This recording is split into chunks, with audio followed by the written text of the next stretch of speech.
ఏ స్నేహము కావాలని ఇన్నాళ్ళుగా తెలియలేదు.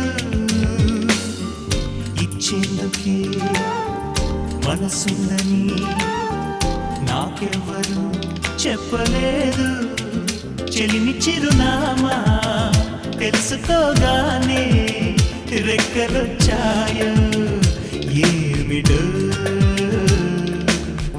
ఎటో వెళ్ళిపోయింది మనసు,